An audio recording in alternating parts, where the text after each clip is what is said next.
César Franco, uno de nuestros grandes expertos, presidente del Consejo de Ingenieros Industriales. Señor Franco, buenas tardes. Buenas tardes. ¿Qué le ha parecido la llamada? ¿Qué conclusiones saca? Después de la llamada, al final se ven tres tipos de conclusiones. Lo primero, y esto hay que decirlo en primer lugar, es la gran profesionalidad que escuchamos en el maquinista, ¿de acuerdo? Es decir, se ha hablado mucho de los maquinistas, se ha hablado mucho de los equipos ferroviarios y aquí lo vemos. Es decir, al final la secuencia que estamos viendo es su primera preocupación es a la seguridad del tren en el que está, es decir, he bajado el pantógrafo, ya no tengo fluido eléctrico y estoy estabilizado.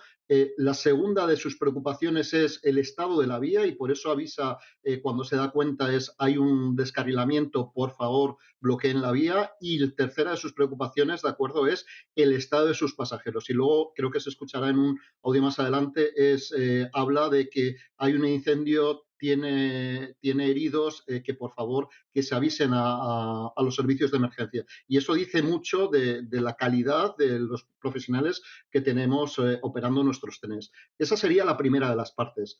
Lo segundo, y aquí somos perfectamente conscientes de que, aunque pueda parecer mentira, en ningún momento ese maquinista es consciente de la magnitud de lo que estaba pasando. Y ahí tendremos que esperar a ver las cajas negras.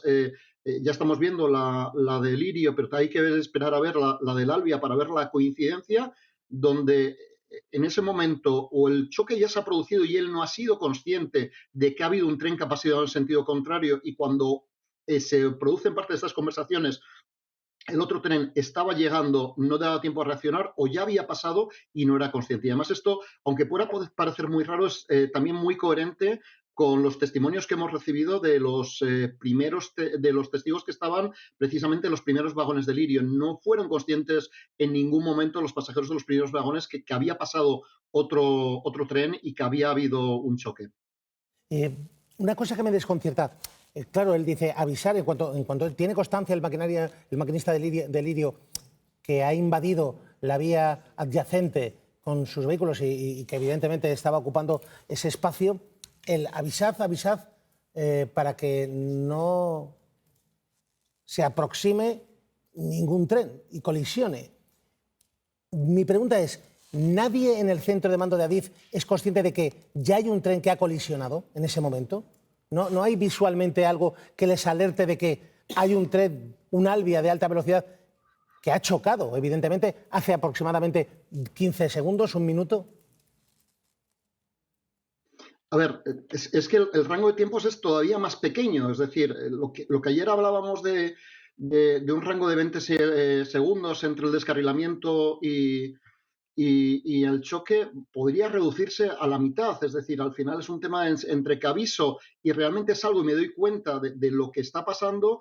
Ten en cuenta que el Albia estaba ya situado a 800 metros. O sea, si hubiera pasado justo entre las dos llamadas, el Albia estaba situado a 800 metros y hubiera sido imposible de que lo hubiera visto, ¿de acuerdo? Entonces, hay que jugar, hilar muy fino en los tiempos que se están viendo, porque además posiblemente la persona que estuviera en el centro o bien viera que la situación del carril estaba bloqueada porque estaba viendo ahí el Albia, pero no viera vehículos que se acercaban porque en ese momento el Albia ya estaba en ese punto. Entonces hay que mirar muy bien las transcripciones del centro de mando y sobre todo esperar a ver qué es lo que arroja la caja negra del Albia para reconstruir exactamente la secuencia temporal. Señor Franco, ¿sabe qué me sorprende también? Claro, que el maquinista, bueno, es verdad que el maquinista y algunos de los viajeros que iban en los primeros vagones no son conscientes de que se ha producido un choque de esas magnitudes, a esas velocidades, no se nota en el maquinista. ¿Cómo no pudo notar el choque del Albia?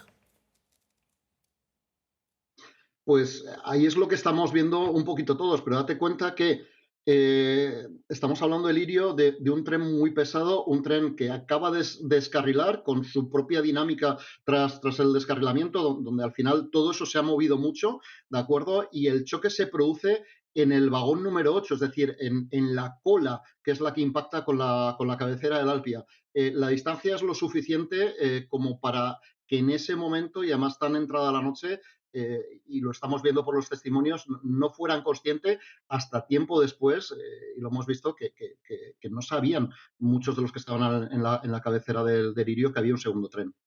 Y cuando habla de enganchón, no sé si la explicación que hemos ofrecido es correcta, no estamos hablando de que uno de los vagones se ha podido enganchar a algo en la vía, sino que es una especie de corte de fluido eléctrico.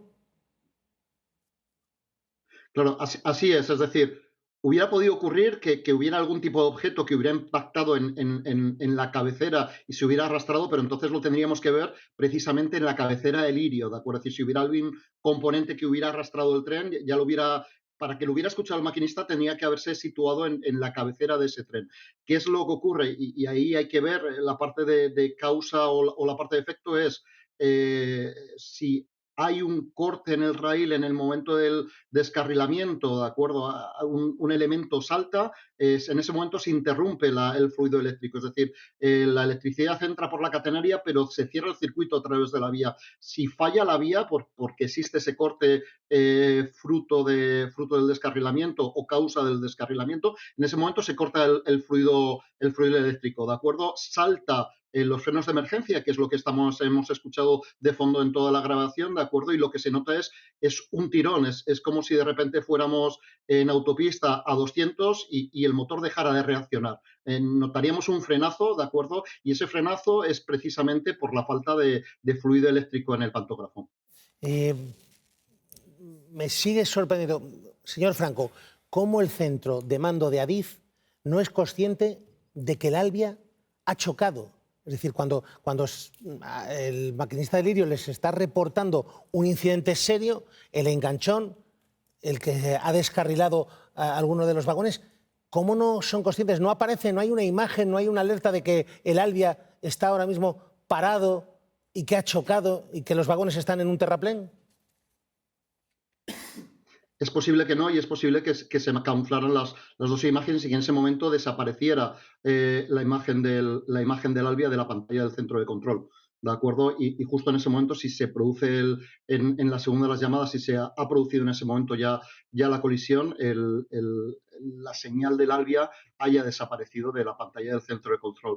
Aquí es importante, o sea, trabajamos en tiempo real, pero los sistemas tienen latencia, es decir, puede pasar entre 5 y 10 segundos entre el tren pasa por la baliza, el maquinista confirma una operación, eso el sistema de comunicaciones lo lleva al centro de control y los sistemas del centro de control lo procesan. Lo que creemos que es automático y es completamente cuestión de milisegundos, al final puede llevar 5 o 10 segundos y estos 5 o 10 segundos han podido ser clave no en parar la tragedia, porque esto hay que resaltarlo, es decir, a esas distancias, a esas velocidades, la tragedia que el originante de la tragedia ha sido precisamente la colisión del Albia contra los contra los coches que habían descarrilado, pero sí esa reconstrucción de los hechos. Ahí tenemos unos segundos, una ventana de segundos, donde se ha podido desencadenar todo y donde no podemos reconstruirlo solo en base a lo que se ve desde el centro de control,